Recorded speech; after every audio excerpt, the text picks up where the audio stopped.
Good morning, everyone. Thank you so much for joining our Implementation Science Seminar Series. We're so excited that you're here with us. We are in webinar mode, which means that we unfortunately cannot see you, but we will be monitoring the chat to see if you have any questions throughout, and we will have a Q&A at the end of the session. The chat, I think by default, goes to hosts and panelists only. But if you would like to put a question in that everyone can see, please choose the everyone selection so that everyone can see your comment or your question. And we will definitely get to those at the end of the session.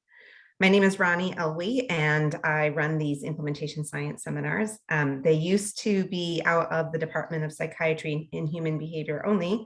But this year we have moved to a bigger platform with a collaboration with AdvanceCTR, as well as the Brown School of Public Health, the Alcohol and Research Center on HIV. So I'm really excited for this new fall 2021 seminar series, and this is session 3 of 6. And I'm really excited to welcome Dr. Sara Becker as our speaker today. Dr. Becker is Associate Professor of Behavioral and Social Sciences within the Center for Alcohol and Addiction Studies and the Department of Behavioral and Social Sciences in the Brown School of Public Health. She's also a licensed clinical psychologist and implementation scientist dedicated to bridging the gap between research and practice. Dr. Becker studies both patient-focused dissemination, such as direct-to-consumer marketing, technology-assisted interventions, and provider-focused implementation, such as multi-level implementation approaches, workforce development strategies. The overarching objective of her work is to increase both the demand and supply of effective treatments. Dr. Becker is a highly accomplished implementation scientist, and so we're so happy to have her here today to share her expertise with us. She is either principal investigator or multiple principal investigator on an R01 from NIDA, an NIAAA R01, and NIAAA P01, all of which are focused on implementation and scaling up of evidence-based interventions.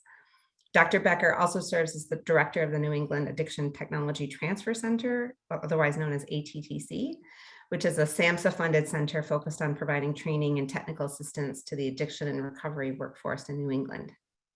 Dr. Becker was recently selected by NIDA to receive a prestigious Method to Extend Research in Time, or Merit Award, for her new R01 grant entitled Improving Outcomes of Adolescents in Residential Substance Use Treatment via a Technology-Assisted Parenting Intervention. Dr. Becker is the 9th recipient of an NIH Merit Award at Brown University since the program was started in 1986. She is the 2nd health services researcher, the 1st implementation scientist, and the 1st woman to win this award at Brown University. So thank you so much, Dr. Becker, for sharing your experience and your expertise with us in our Implementation Science Seminar Series. Oh my goodness, thank you so much, Ronnie, for that wonderfully welcoming and friendly introduction. Hopefully my Zoom background is hiding my blushing. I really appreciated that introduction very much. I want to say hello to colleagues and friends that have joined the webinar series, and I want to sincerely thank AdvanceCTR, the Alcohol Research Center on HIV, and the Department of Psychiatry and Human Behaviors for sponsoring this series and for inviting me to participate. I've had the pleasure of joining the last 2 seminars, the first led by Ronnie Elwee talking about sustainability, and the second led by Jenny Sullivan talking about implementation strategies. And I thought both were absolutely fantastic, really engaging and educational. And so I hope to continue in that tradition today and provide some information that's really useful to those of you that are interested in leaning in to implementation science. I also just want to put a plug that if you missed the first 2 implementation science seminars, right where you registered on the AdvanceCTR website, the recordings are available. This presentation today will also be recorded, and also I will be sharing the slides. So please, I hope that you will take advantage of that wonderful resource to you as well. So we're going to be talking about today a topic that I really love talking about, which is accelerating the research to practice pipeline via hybrid effectiveness implementation trials. In full disclosure, this is a topic that I prefer to do experientially. I usually do a 90-minute in-person workshop talking about hybrid trials, where we do a lot of small group discussion, brainstorming, designing of interventions. And so I've tried to be creative and think about how to keep some level of interactivity and engagement throughout the webinar platform. And I'm going to ask you all to partner with me in that mission of helping to keep a level of engagement today. So I'm going to be posing some questions throughout today's discussion, and I really hope that you'll just freely and confidently use the chat. Please set it to everyone so that people can see your comments and so that we can engage in a virtual discussion, if you will.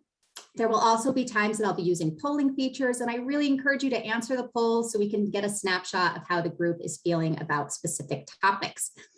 All right, so let's jump in and start talking about, and I'll give you the lay of the land of what I hope to get through in our time together today. First, I'm going to give you an overview of hybrid trials and really talk about the why, what, and how of hybrid trials. I will basically be doing this at a high level because this is a topic that we could spend a lot of time talking about, but I'm going to try to give you enough information so that you really understand hybrid trials as a tool in your implementation science toolkit. Then we're going to take a deep dive into some case examples. I've tried to intentionally select case examples that are active in the Brown University system, either at the School of Public Health or in Psychiatry and Human Behaviors. And we'll actually take a look at some reviewer feedback, get a sense of some of the things that came up in summary statements, and think about how we could design a hybrid trial to address some of those points of feedback. And then I really hope to use the virtual platform to have discussion with you all. And then I do again want to just emphasize that we will share the slides. Whenever I present the chat, I always see comments, will the slides be shared? So if anyone posts a comment, will the slides be shared? I'm going to send you a busted emoji because I will know that you were either checking your email or that you came to the presentation late today, because yes, you will be getting the slides. All right, so something that I love to do when I present, also to promote interactivity, I share a lot of comics, I share a lot of GIFs, I share just funny jokes. So one of the goals for today is really captured by this comment, which is the latest research shows that, gosh, we really ought to do something with all this research. This is one of my absolute favorite implementation science comics because it's true. We spend so much money, so much funding on trying to figure out what treatments work, but really we don't do a very good job translating that research into policy and practice. That's obviously why you're here as part of the implementation science seminar series. Hybrid trials will not solve this issue, but it will be a very, very helpful method and tool for you to try and take the research that you're doing and actually do something with it. All right, so let's jump into the why, what, and how of hybrid trials. First, why do we need them? Why do we need a design that helps us to accelerate the research to practice pipeline? In a nutshell, we need them because there's an enormous gap between the care that could be and the care that actually is available in community settings. This is encapsulated really nicely in some landmark reports by the Institute of Medicine that started in the year 2000 with a report shown here on your screen that says "To Err is Human." It's about the healthcare system. This was followed up by a report in 2001 called "Crossing the Quality Chasm."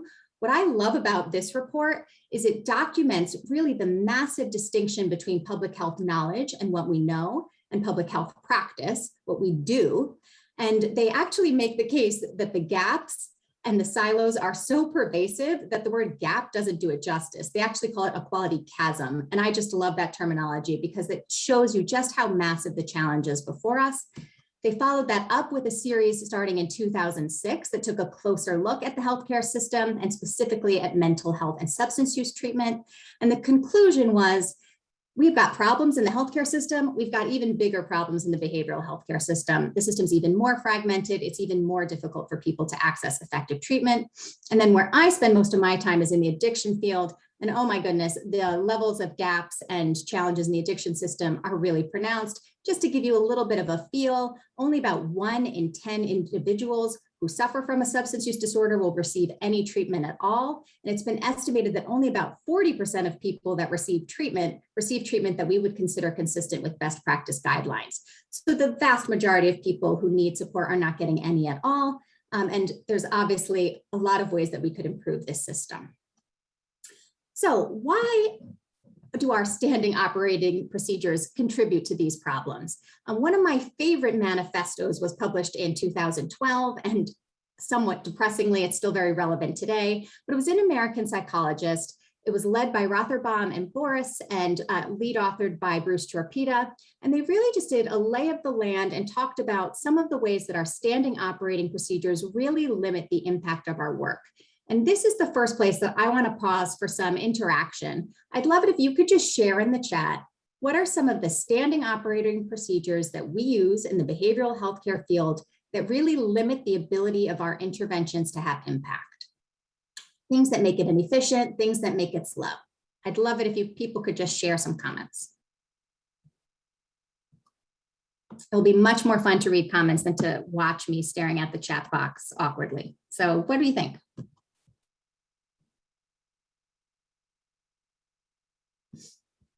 Chris Kaler's too many exclusion criteria. Absolutely. So the patients that we study don't match the patients in the real world. Absolutely. What else? Insurance caps, process of referring patients to behavioral health in the real world. Oh gosh, yes, we could talk about that for hours. The costs, with Kelly Scott having to run efficacy, then effectiveness, absolutely. Fee for service models. It's really hard to get appointments, find providers. Treatments are too complicated. They require extensive technology. Absolutely. Yes, and I think that there's a lot of issues that researchers, especially, I saw research doesn't study practical implementation challenges. Absolutely. Studies pay people to participate. That's not reflective of the real world. The treatments aren't feasible. Absolutely. So you guys are capturing a lot of what I loved about this landmark piece in 2012, some of the challenges it highlighted. Let me just go through a few of them. One of them is that we as researchers use an insular field of dreams approach. A fun fact is that my first ever implementation science lecture in 2011, I titled, "If you build it, they will not come," because they will not come. We as researchers, I think the prevailing approach was, we're just going to do our research, we're going to publish it for other researchers, and it will just magically diffuse out into the community and influence practice and policy. We now know beyond a doubt that does not happen, and that we need to be very intentional and proactive about taking the research that we conduct and actually trying to get it out into community settings. We also, I think, when studying behavioral interventions, we interestingly follow a biomedical validation model that makes sense when studying medication, but doesn't necessarily translate when thinking about behavioral treatments. So first we look at efficacy and is something valid. Then we look at if it's effective and important in real world settings. And only then do we try to implement it and see if it's useful and relevant to external contexts. That's a really long time when developing a behavioral intervention to go through all those steps, to take 5 to 10 years before even asking, is this useful? Does this fit the community context? Again, maybe that makes sense for medication, but for a behavioral intervention, I think we have to think more creatively. We also, and I think this was covered in the chat, we have too many exclusion criteria. We use a disease-specific emphasis that ignores common elements across conditions. It also ignores common processes in interventions, and it just doesn't reflect the real world. And then finally, we don't have an efficient system for research updates. So if I'm studying a depression intervention, let's say it's validated 12 sessions, each session's an hour. I go out into the community and the clinic tells me, our sessions can only be 30 to 45 minutes based on our billing and reimbursement. And also we only see patients for 8 weeks. If I try to reduce the duration of my sessions and the duration of the intervention, suddenly I have a slightly new intervention. And so in the research world, especially if you're grant funded, that raises a question of, do I have to go back? Did I just violate fidelity? Do I need to do new research and testing? Or can I adapt and be flexible, as I go? And so that creates all sorts of problems with the pipeline. It's this biomedical model that I wanted to spend a moment zooming in on, because I think it's one of the particularly big challenges.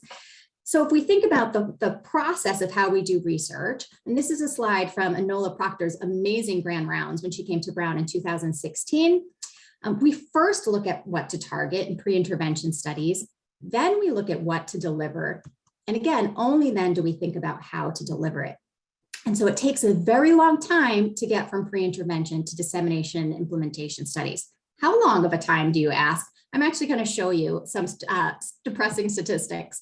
So let's take a journey through the research to practice pipeline. This is a slide that was shared at an NIH training I attended on dissemination and implementation science in 2011. Larry Green shared this slide and said, this is a metaphor for the research to practice pipeline. It's long, it's messy, and it's very leaky.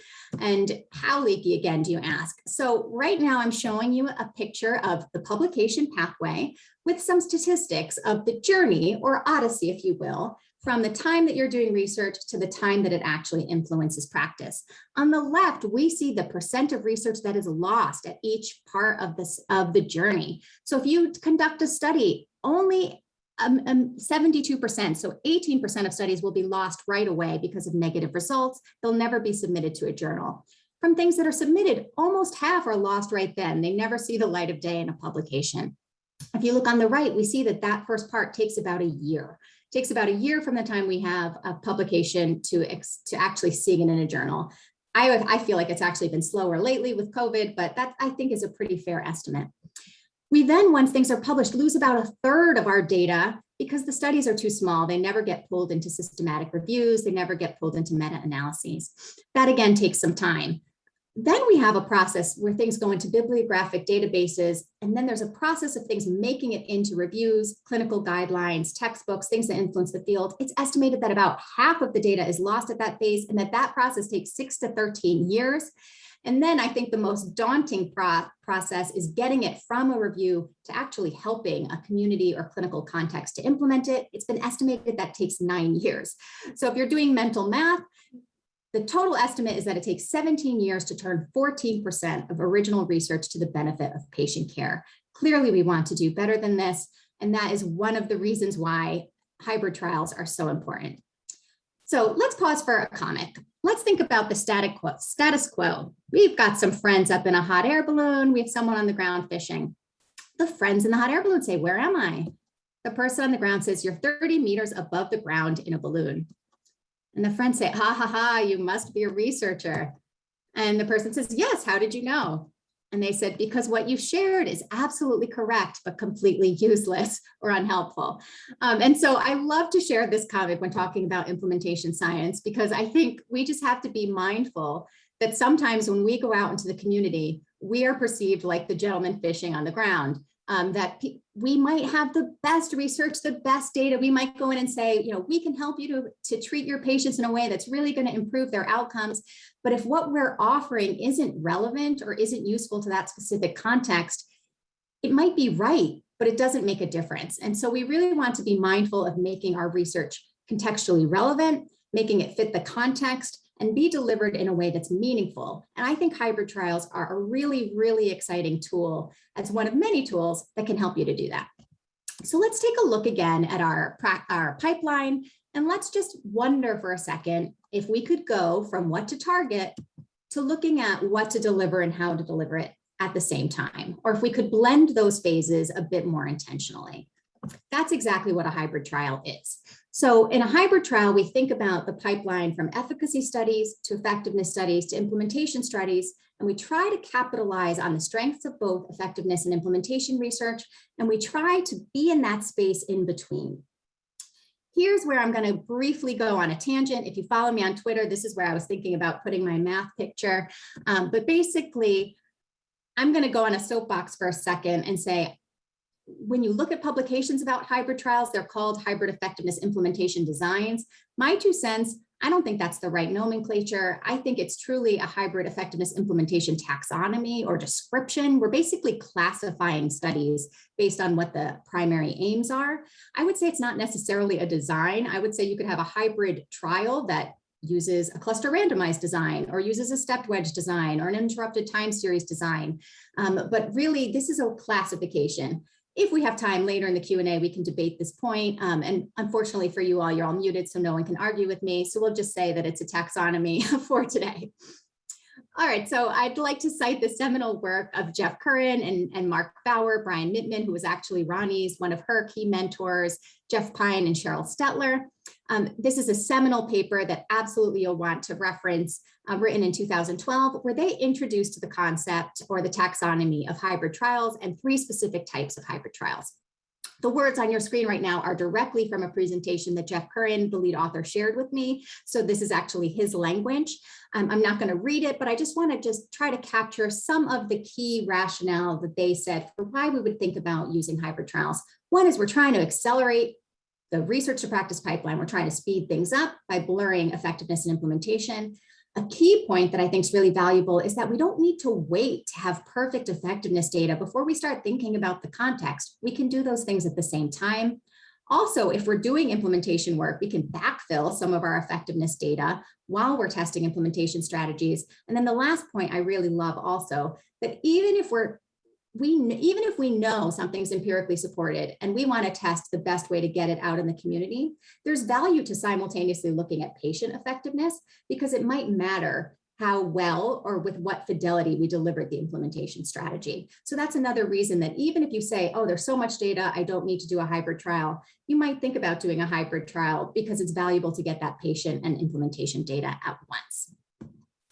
So one of the things Jeff Curran says when he presents is that hybrid trials were developed on the shoulders of many giants before him. And so I do just want to acknowledge that anytime I do a workshop on hybrid trials that's live, someone will say, oh, I think I've been doing these for like decades now. I just didn't have the term to know what I was doing. So I just want to say, even if you're attending and you are not familiar with these semantics, it's possible that you're using hybrid trials in your work already. And so that can be something else we talk about in the Q&A of, is this a new concept or is this really just more of a new semantics? All right, so now we're going to jump into defining the 3 types of hybrid trials. So our goal is to shift from effectiveness to implementation research and do things simultaneously. There are 3 types of hybrid trials, and the numbers really emphasize the extent to which you're leaning towards effectiveness or the extent to which you're leaning towards implementation. So in a type 1, your primary objective is to test clinical effectiveness, and a secondary aim is to simultaneously observe or gather some information on implementation. Let's jump all the way to a type 3, because I think that helps make the distinction most clear. In a type 3, that's flipped. In a type 3, what you really want to test is the strategy that you're using to implement something in a community or clinical setting, and you're simultaneously observing or gathering information on clinical outcomes. One of our colleagues in the field, Renaud Betis, when she presents, and also Jeff Curran, the developer of this, will say the intervention is the thing, and then the implementation strategy is the way, what you do to get the thing implemented out in the community. And so in a hybrid 2, we're really blurring those lines, and we're simultaneously testing clinical effectiveness and implementation effectiveness at the same time. On this slide, you're just seeing some more detail, which I'll talk through on the top. These are basically characteristics of hybrid trials taken from that seminal work. I've already talked about the primary and secondary aims as the key area of differentiation. I just wanted to emphasize that they also vary in other important ways. One is your unit of analysis or your unit of randomization. You'll note that I wrote if you choose. You actually don't have to do a randomized trial to do a hybrid trial. You can do a hybrid type 3 interrupted time series. You can do a hybrid type 1 case control or other or quasi-experimental design. And that's part of why I get frustrated with the word design, because I think just as in any study design, a randomized trial is the gold standard. Certainly your design will be most rigorous if you use randomization, but you don't have to, because this is really a classification of trials and not a specific required design. So in a type 1, usually your unit is the patient, or a clinical unit. If you're doing a large pragmatic trial, you might have multiple clinics, but your unit of analysis tends to be at the patient level. On a type 3, your unit of analysis tends to be bigger. So you're thinking about counselors, organizations, clinical units, or systems of care. And then again, in a type 2, you're really doing both clinical and effectiveness at the same time. So you'll be looking at, you'll follow the guidance for type 1 for your patient outcomes and the guidance for type 3 for your implementation outcomes. Your comparison condition will also vary. In a type 1, you're generally looking at a competing intervention or a competing clinical standard. And in a type 3, you're looking at a competing implementation strategy or way that you're getting the intervention into a new place or a new standard. Again, a type 2 is blurring those two. All right, so why would we do a 1, 2, or 3? For a type 1, because you need some real world effectiveness data in a new setting, a new population or delivery method. Generally, you would have some indirect evidence supporting the applicability of your intervention and its ability to fit in a new setting, population, or method. Generally, it wouldn't be evidence-based already, or you wouldn't be needing to do more effectiveness work as your primary aim. And also, you would typically expect there to be minimal risk associated with that intervention. Jumping over to a type 3, you're really expecting here that you have strong evidence in support of your intervention. So either empirical support or a mandate can be another special case, or policy supports routine adoption of the intervention. And you might have some indirect evidence suggesting that you know how to get people to do that intervention, but you don't feel confident in your implementation strategy. So it's your test of the implementation strategy in a hybrid type 3. And again, minimal risk associated with the intervention and implementation strategy. And I know I keep saying this, I'm beating the same drum, but a hybrid type 2 again is the blurring of a 1 and a 3. So many of the same concepts apply. I do want to emphasize that mandate or policy condition for a type 3. There are cases where there are policies where treatments are required, where the data might not always support that. But even so, we would tend to look to it. We can at least justify a type 3, because if the status quo is that people should be doing an intervention, it doesn't necessarily always make sense to test the effectiveness unless you've been asked to do so by a funder or by a policymaker. But it might just make sense to say, okay, we know that this is the gold standard of what is at least expected from a policy perspective. So let's help people to implement this. Feel free to put questions in the chat if any of that was unclear. And Ronnie will verbally prompt me if I'm going too fast and if there are questions that come through that I miss. But we are going to shift gears now, and I think we're doing great on time, to some case examples. So let's start with our first case example. This is one based out of the Department of Psychiatry and Human Behavior. I'm just going to call it case example A. The icon of a soccer ball is because the project was called Project Goals. Oh, and I see some chats coming through.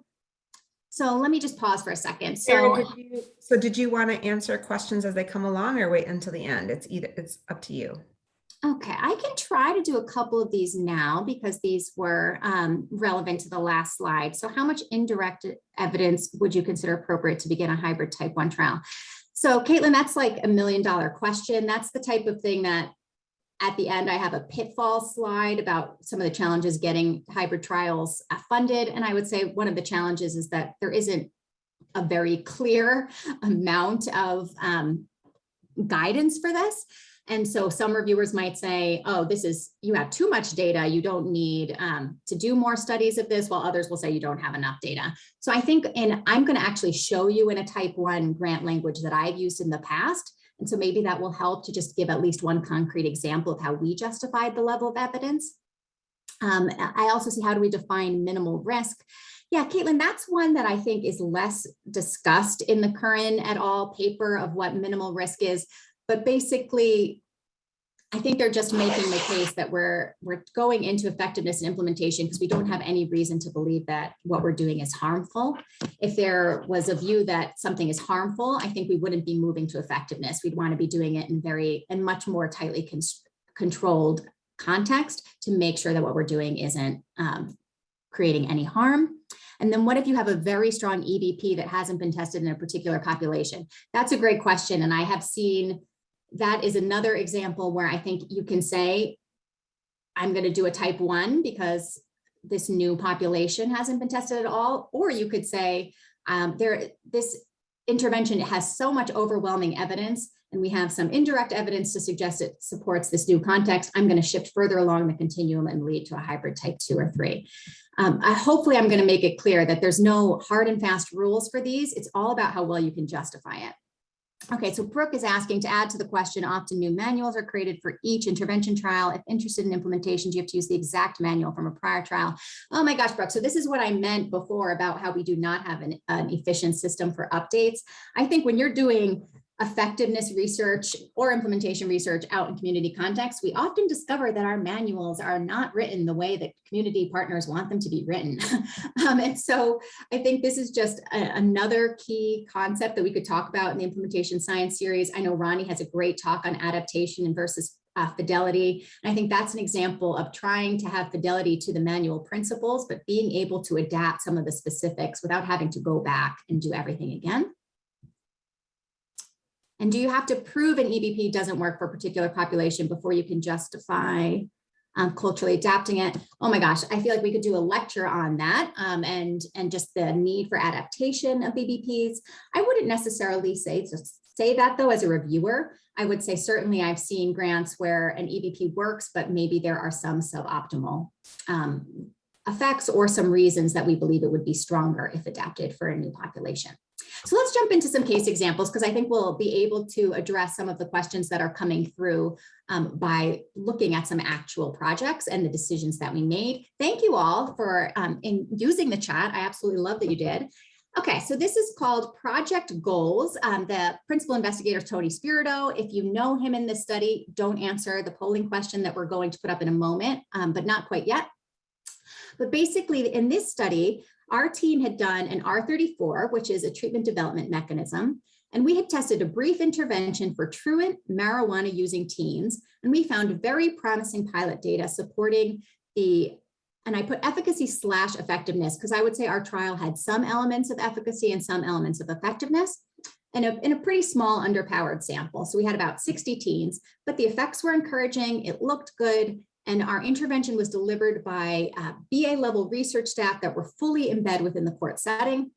We submitted a proposal to the National Institute on Drug Abuse, and we submitted basically a large scale test of the brief intervention delivered by our research staff in the court setting.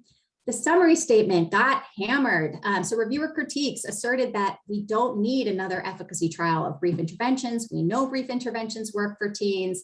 We really don't need to see this again. And we basically got criticized for having incremental science. The grant did not fare well. So it was at that point that we started to talk about doing something in the implementation space. And here I would like to use our first poll.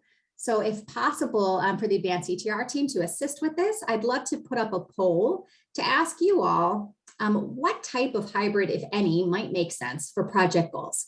Do you think we could justify a type 1, a type 2, a type 3, or do we think, you know what, Sarah, a hybrid doesn't make sense at all?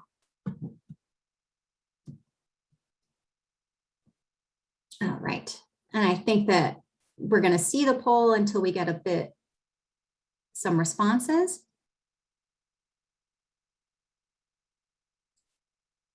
Okay, and maybe we could share the polling results.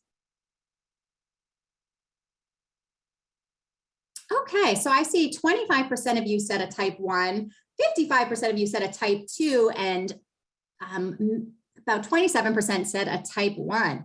Okay, so it's actually really helpful to see how many of you thought a type 2. We actually felt pretty strongly that this was type 1 territory, because it's true that brief interventions in general had some support in the field, but we didn't feel like ours really had been tested in a specific setting. I think it's very interesting that you all said that though, and I think we certainly could have leaned more towards a type 2. In our case, we did a type 1. And we basically said, we're going to do a large scale effectiveness trial of our specific brief intervention, which was computer-based, so that it also had some other novel elements. We were going to deliver it under ecologically valid conditions by court staff. And we really leaned into effectiveness as our primary aim, testing if the model outperforms brief psychoeducation. And then our secondary aim, we said, let's gather qualitative and quantitative data on barriers and facilitators to implementation in the court setting. We could go off on a tangent here. We actually did try to submit it as a type 2, and we got criticized the other way that we were going too fast towards implementation. So we eventually submitted it as a type 1, and that's kind of the sweet spot where we actually finally got a very strong fundable score. Let's quickly use the chat, because I just want to make sure some key concepts are clear to folks. In this case, if I'm saying a type 1, where we're going to test our intervention as primary aim, and then our implementation, get some implementation data as a secondary aim, what is the intervention? So just throw in the chat, what's the intervention that we're looking at?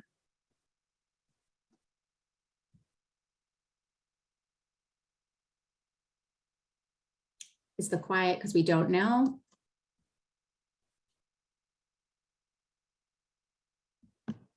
What do you all think?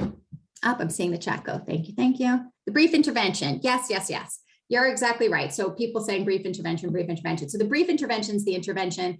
I ask here, what's the implementation strategy? That's a trick question because I haven't told you. But in a type 1, that's partly why we didn't move towards a type 2, because we didn't know what our implementation strategy should be. So we basically tried to sell that this was something that we could do with just very minimal court staff training, because it was a technology delivered intervention. So we said they only need a little bit of training to deliver it.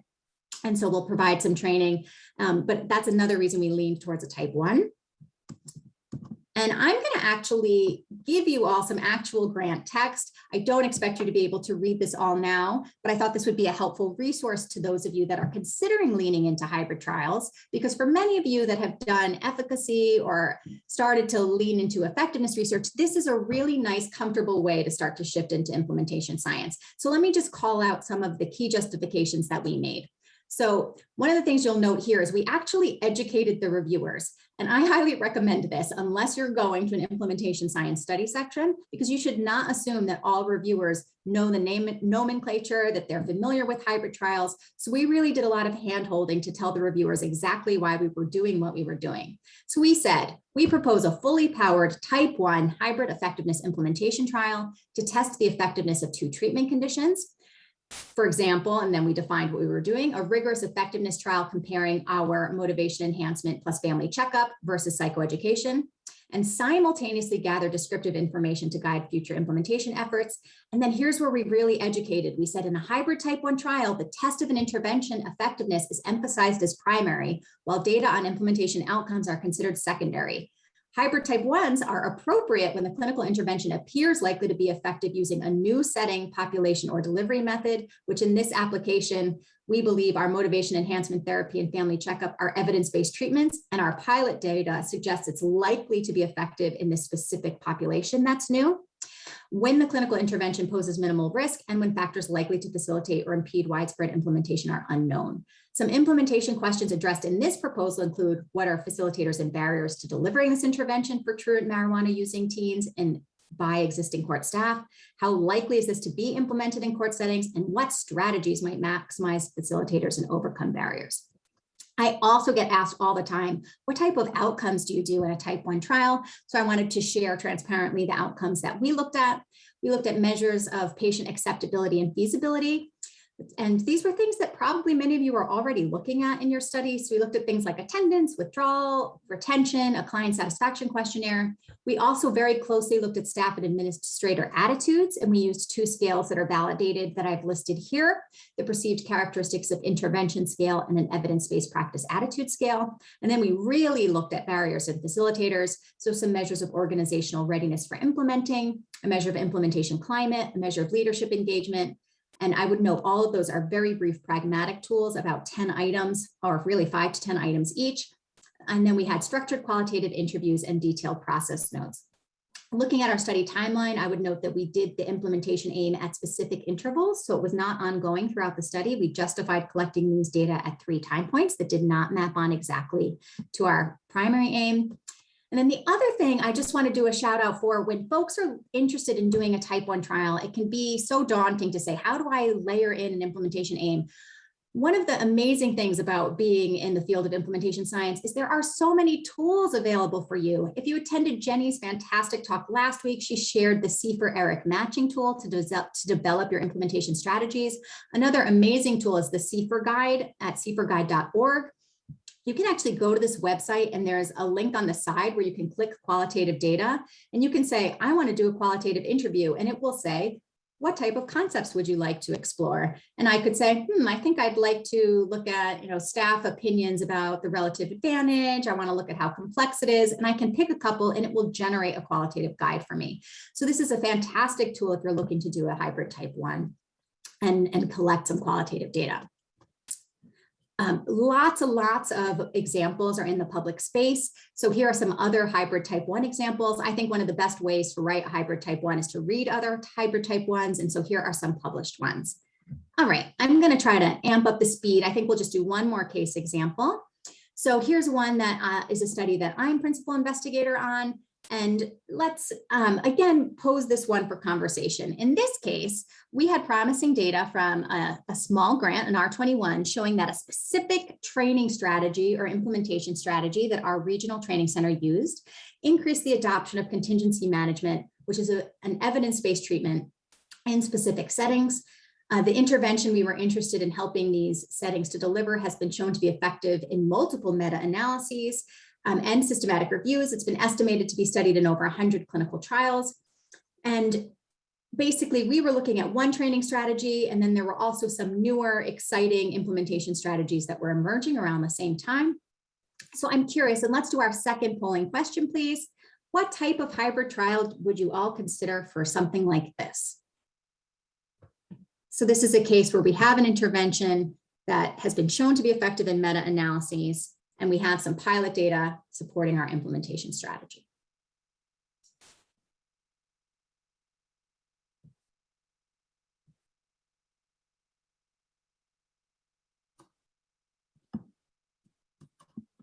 All right. Let's, if the polling results are ready, it would be great to see those.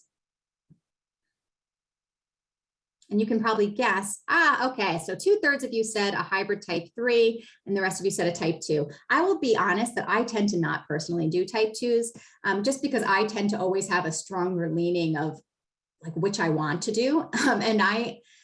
You can do type 2s, absolutely, but I just find it hard to do both aims simultaneously with very high methodological rigor to look at my implementation strategy and my intervention. So I tend to lean to hybrid type 1 or type 3. I do think in both of the cases we looked at, we could justify a type 2, but as you'll note, we did a 1 and now this is a type 3. So this is a cluster randomized trial where we were actually randomizing programs to receive a specific implementation strategy. Our primary aim was to look at implementation. Our secondary aim was to look at effectiveness, and we did an exploratory aim to look at mediation. Just to show you what a grant figure looks like. This is actually a figure we had in our grant where we had the little hybrid pipeline on the side. So we said, look, you go from efficacy to effectiveness research to implementation research.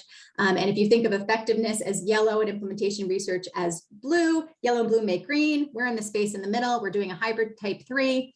And this basically outlines our methods. So our evidence-based practice was contingency management. We looked at 2 specific strategies, our ATTC training versus an enhanced strategy. We looked at mediators, and then we looked at both implementation outcomes, how well our intervention was delivered, and we looked at patient outcomes.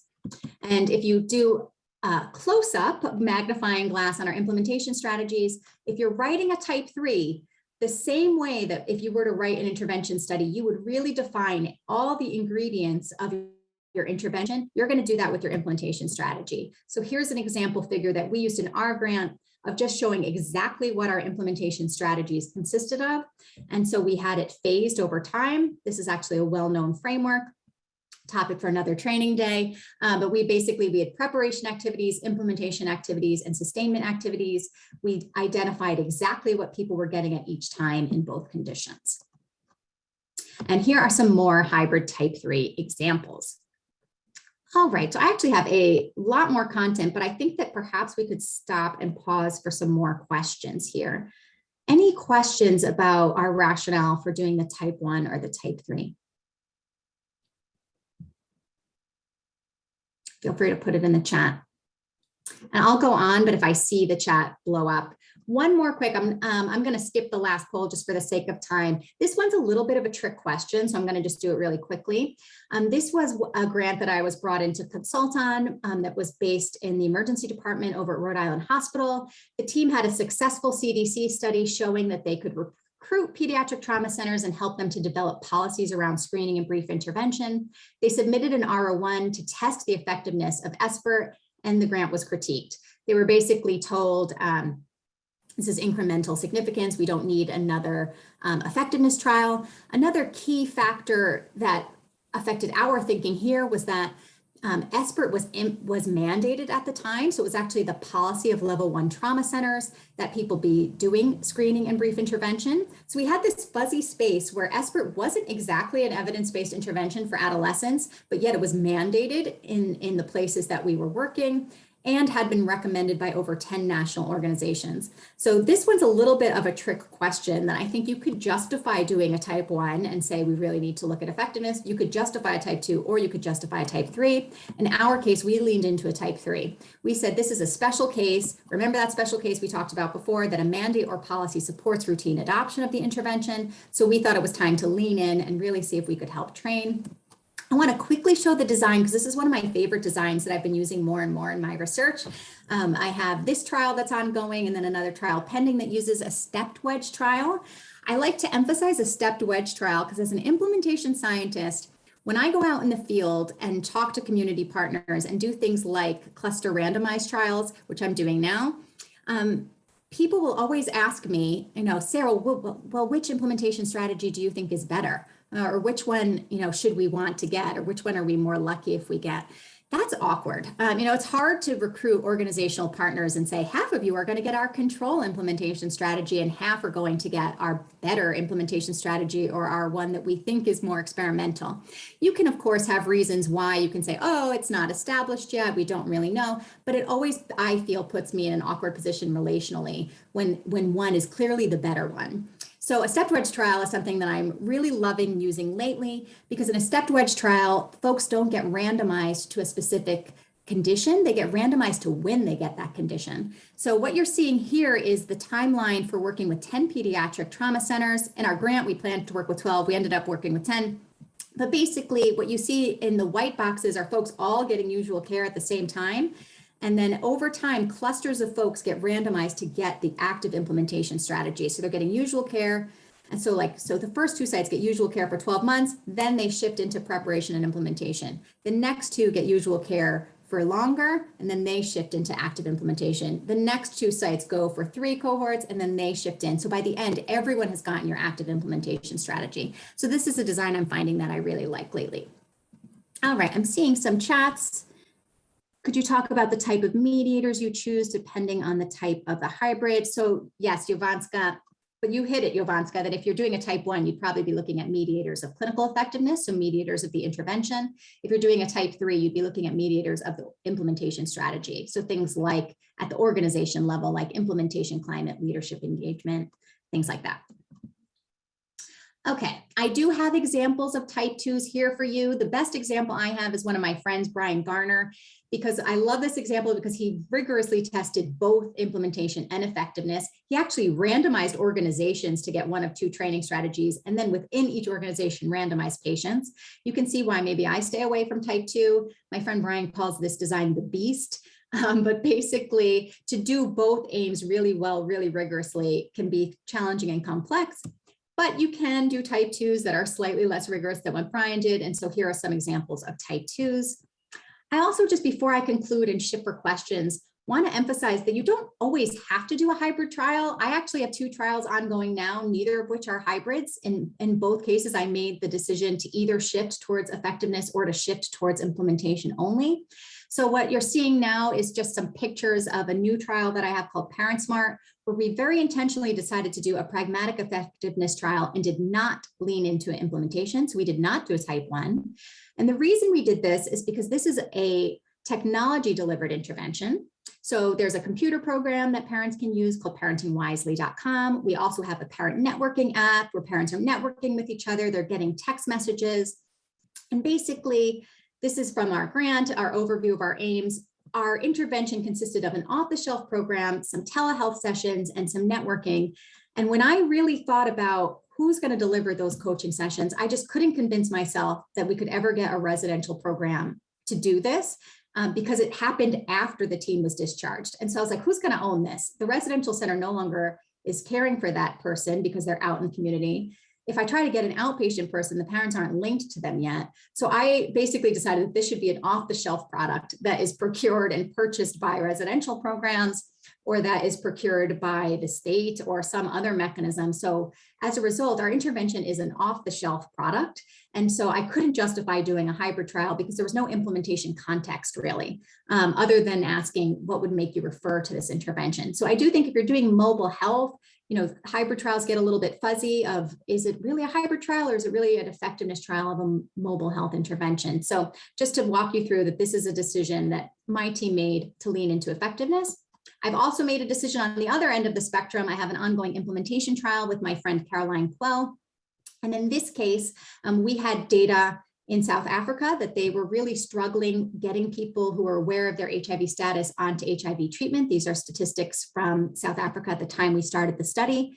We also had feedback from stakeholders that they really wanted training in alcohol screening and drug use and drug screening. And we had consistent international and local data showing that screening for substance use is an evidence-based practice. We knew that. There was also a national mandate coming out that HIV service organizations should help. And then we also we didn't have a big enough budget to do justice to looking at patient effectiveness data. We were working with small HIV clinics throughout the country. There were no electronic medical record systems. There were no centralized systems. We just felt to be able to collect patient data well was going to totally blow our budget. So in this case, we did a true implementation trial. You'll notice this looks similar to the figure I showed you before. I use a variant of this figure in every grant that I do. This is based on Proctor's classic 2009 paper, I believe, or 2011, where basically she helps to differentiate what's your evidence-based practice, what's your strategy, and what are your specific outcomes. And in this one, we leaned into implementation. Okay, so we've got 10 minutes left for questions. Oh, I didn't even get to my fun GIF, but basically challenges if you want grant funding and you want us to show you the money. These are all the things that are coming through in the chat. And I've seen these in review sessions. I have reviewed for the Trans NIH Institute that funds dissemination and implementation science research as a special standalone section. People disagree. Sometimes people will say, oh, you know, we have so many trials, let's say, of contingency management, but we don't have trials among people with green eyes. We need to do a hybrid type 1. Enough other reviewers will be like, we know contingency management works. It works with everybody. Let's just do the darn thing and really lean into implementation. So that's why it's on you to really, really educate the reviewers of why you're choosing a type 1, a type 2, or a type 3. I think another key question is just how different is too different for a hybrid? Like, when do you actually have to go back and do another efficacy testing? Again, it's all about convincing the peer reviewers and the reasons that you're choosing. I think something that I see also is people doing tested implementation strategies, a full type 3, but there's no pilot data for the implementation strategy. A type 3 is basically the equivalent of a big treatment R01, but focused on your implementation strategy. So people are going to say you don't have enough pilot data if you're going to a big type 3 study. And now I'd love to end and just hear examples from you all, answer more questions. I do want to do just a shameless plug that earlier this year, I had the opportunity, I was invited to write for a special issue of Psychology of Addictive Behaviors on Brief Interventions, something on implementation science, and the topic was wide open. So I said, I'm going to write the paper that I would have liked when I started in this field. And so this paper is really a primer. It's called, You Have an Effective Brief Intervention for Young Adults, Now What? You'll notice that I co-authored this with my friend Ronnie Elwee and Kelly Scott, who'll be presenting next week. This really has just basic tips on implementation science, and our 5th section is all about embracing hybrid effectiveness implementation designs. So there's some more additional principles in this primer, as well as some figures and some case examples there as well. All right, so hopefully we did okay on time. Sarah, that was fantastic. Thank you so much. If we were all in person, you would see us clapping, but you just have to imagine it for right now. And I know that there have been lots of questions coming up in the chat, and one just came up. So it's, could you speak to the logistics of doing a hybrid model and stepped wedge design in the real world? For example, if a protocol and timeline is established by the grant, but then some of the organizations have a change in resources, and unexpected staff turnover, COVID, that doesn't allow them to follow the protocols or timeline. How do you balance the need to follow the grant versus real world logistics? How do you track those changes, considerations for subsequent analyses? Sure. So hi, Renee. So I have had this happen on every hybrid trial that I've been involved with. And I think I always joke with colleagues that the first time they do an implementation science study, I think they're like, everything feels very loose, but that's how the real world is. You know, we have to basically roll with a lot of ambiguity, a lot of messiness out in the real world. So concrete example, I'm doing a hybrid type 3 trial. We had grant timelines, working with a community partner, and basically everyone at that agency, the CEO was fired and all the leadership staff resigned in protest. None of the leaders were there. You have a couple options. One is you keep the partner in and you continue with your grant timelines, and you just take that as real world data. You know, so some organizations just won't implement, you know, and that's okay. We want variability in our implementation trials because that's part of what we're looking at. The other thing that you can do is, and something I recommend, in all my grants, especially if it's a type 3, I have a staff turnover plan. And so that's something I'm happy to share. Please feel free to email me or message me after this presentation. where we actually write what we're going to do if there is staff or organizational turnover. So typically we have, if I'm trying to recruit, say, 30 programs for a cluster randomized trial, we try to have extras. So we'll try to have extra organizations in case organizations drop out. And we always have a provider staff turnover plan. We video record all of our training materials, and we have clear rubrics so that if staff leave and turn over, new staff can come on board, and we have clear expectations of what they need to do to be part of the study that we try to make easy for them. I'll say my current study with opioid treatment programs, 40% of staff turnover a year. So it's like, it's not, will there be staff turnover? It's how will you deal with staff turnover? It's inevitable. And that sounds like a really terrific, also grantsmanship, process to convince Absolutely. people. How can we speak more about why we decided to do the pragmatic trial with mobile interventions? Yeah, that's a really good question. And I struggled with that quite a bit. We do assess patients' perceived acceptance and feasibility of the mobile intervention. I just didn't lean into a type 1 because to me, the type 1 is looking at the implementation context. And so I was less interested in patient context. It would be more like in the residential setting context, what would be the barriers and facilitators there? To be honest, I also have reviewed for the review group that I was submitting to multiple times. And I feel like reviewers there, if you don't really justify very well doing a type 1, people will say it's too soon for a type 1. This is something that needs more effectiveness data. And I just felt like I could do a better job justifying leaning into effectiveness than I could justify looking at the implementation context. If I had leaned into a type 1, I think I would have had to justify that the staff were more engaged. And I was trying to make the case that this is really an off-the-shelf situation that residential centers can procure with minimal staff burden or training required. So we have a question. Oh yeah, go ahead. I'm trying to help you. No. You No can problem. read it if it's easier. Do you have any recommendations on better training related to implementation science aside from reading papers? And this is from somebody who's hoping to do a PhD in public health. Absolutely. So there are a couple resources that are phenomenal. I just gave a guest lecture for my friend's course, and this question came up repeatedly. So I sent the class some resources. And maybe this is something we could link to on the AdvanceCTR page, but there's a Society for Implementation Research Collaboration, which Ronnie's very involved with, that has a really great page of training resources. I'm going to do a shout out that my friend Charles Jonas Saint, who's a sickle cell disease researcher historically at University of Pittsburgh, has been making a really fun and friendly YouTube series. And I think he's made 7 basic YouTube videos about the basics of D&I because he's kind of new to the field and he felt like there needed to be more fun and user-friendly videos. So that's a resource as well. You can tweet at me. I'm at SJ Becker, PhD. Feel free to tweet me and ask me for resources or email me first name _ @brown.edu. Happy to share. And the next one is for stepped wedge designs, do the same questions ever come up that can occur with waitlist control, such as a lack of active intervention comparison? Yeah, that's a good question. I don't see that as much. And I think what's nice about, I'm assuming you mean from the reviewers, like are the reviewers concerned that there's not an active intervention comparison? I think it's less so of a concern, especially where I've been on the type 3 side, because I think you can really make the case that the standard is, like for a treatment, we often know that there are existing treatments that work. I think for implementation strategies, you can often make the case that, there isn't much that we know works in specific settings of how best to implement something. So looking at the basic standard, I think is often reasonable. Resources on specific benefits. So Jenny, there's actually 1 minute left. So this will probably be your last question. Okay, so I think Jenny's will be the last question. For others, I apologize. Please feel free to email.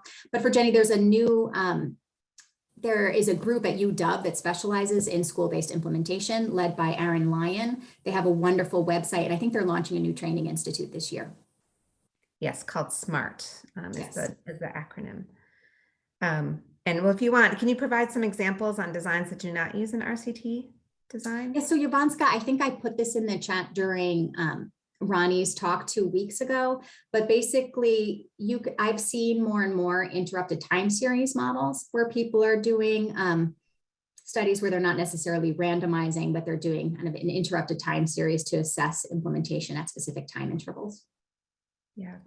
And I know Amir is the last question, Sarah, so I don't know if we can answer this quickly. If you have an EBI that its effectiveness has been shown through an RCT to test its implementation, do you still go with a type 3 or do you go to pure implementation research without testing effectiveness? I personally would go to a type 2 or type 3 almost always. The reason I went to pure implementation in South Africa was really a budget issue, that we just didn't feel like we could get good quality patient effectiveness data with the budget that we had, and the scale of implementation that we were doing, because it was a national rollout. I think and especially if you've only done one RCT, I would say, yeah, you're going to want to see if basically what you found in your RCT holds up when you're doing it under real world conditions. And so this was terrific. We got through everything. You are amazing. We appreciate this so much. Everyone clap your hands for Dr. Becker, and please join us next Tuesday at 10 a.m. to meet with Dr. Kelly Scott and Dr. Rodriguez Quintana while they present on development and use of implementation blueprints, which is such a key issue in implementation science. Thank you to friends in the chat. Goodbye.